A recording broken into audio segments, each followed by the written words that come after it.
And we're taking a look at another American classic, the Hoover Concept series. Now, this one is a non-power drive with 2 speeds. I was going to replace the cord, but the cord I bought was a little too thick for the winder, so...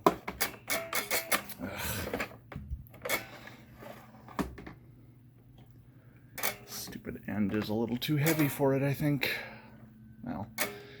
So I ended up having to put the original cord back in because I really don't like these replacement plugs. Some say that the Concept was Hoover's best. I think they're an okay machine, but would I call it their best? I don't think so.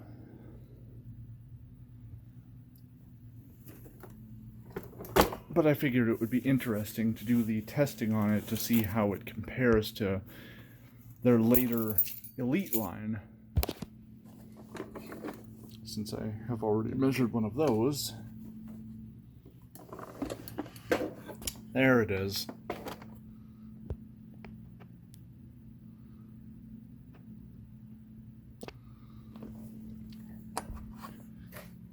And we have a Vacuum America Clean HEPA A bag in it. Yeah, it's been a few years since I worked on one of these.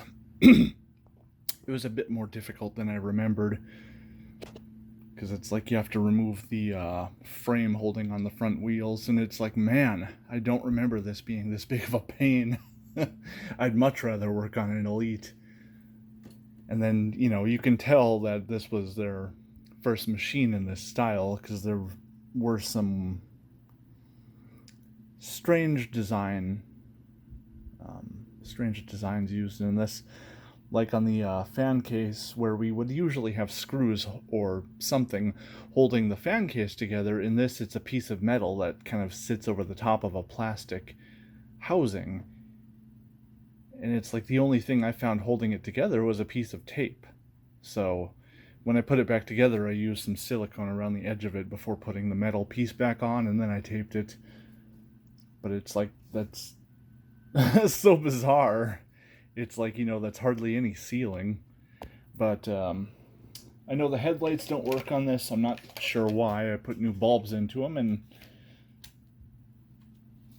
I guess, you know, there's the possibility of a defective bulb, and since they're interconnected with one another, if one wouldn't work, the other one wouldn't either, I think. But let's get on with it. So I'm going to lift this off the ground while we do this, because most vacuums wouldn't be against the carpet. God, I hate this thing.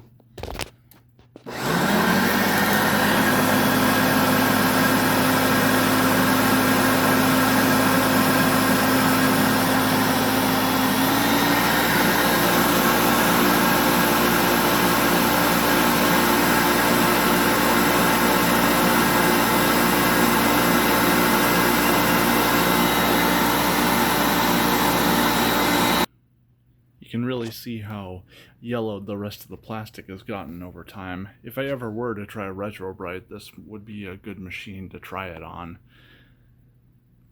Just thought I'd kind of point that out.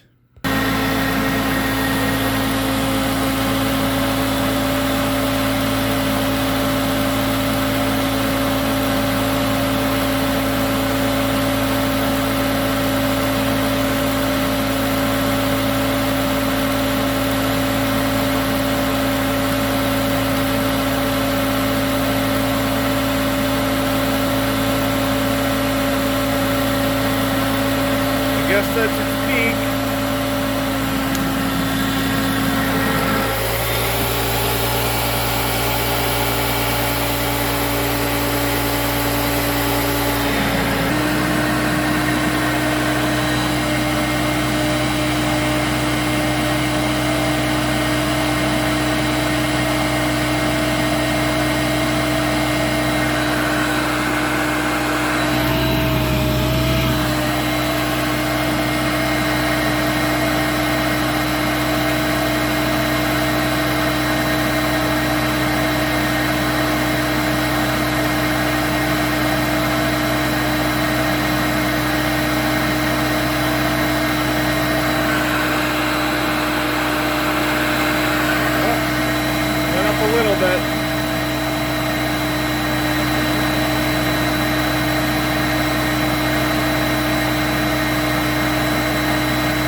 Yeah, it just doesn't really have a good setting for this carpet. I mean, shag is a little bit too high and plush is a little bit too low, so we don't really see much for agitation out of it, at least on this carpeting. I think it's clear that it has the potential to, it just doesn't have a good height setting for this, and self-adjusting would be even lower, so it's not really a good option either. You know, it's definitely not a bad machine, but I think the collector community overhypes them a little bit. I mean, I do think there's better Hoovers out there, but it was a solid machine for sure.